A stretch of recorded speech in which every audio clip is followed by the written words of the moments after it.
nii kaua kogu aeg kodus olnud, sest väljas on koroonaviirus. See on lugu meie perekonna toredast ja naljakast elust. Meie pere on kodus. Tere, tšau!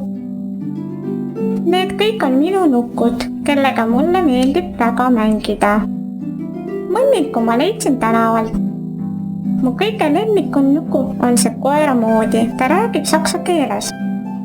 Sinine on karvapall. Ma viskan teda õhku ja püüan kinni. Vahepeal me mängime nii, et Iku jookseb karvapalliga eest ära ja mina ajan teda taga. Emme töötab tihti arvutis. Ta teeb kodus tööd. Issi armastab pikutada, kui ta tuleb. Kogu aeg armastab ta pikutada.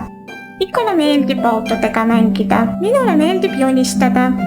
Meil on voodite vahel kapp ja kapi peal on taim. Kapis on palju mänguasju.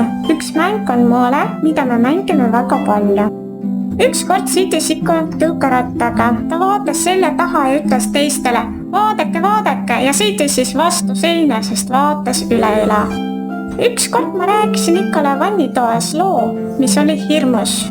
Me mängisime enda toas emme tähtsate kaelakeede ja sõrmustega. Siis tuli emme ja ütles, oi, mis te küll tegite?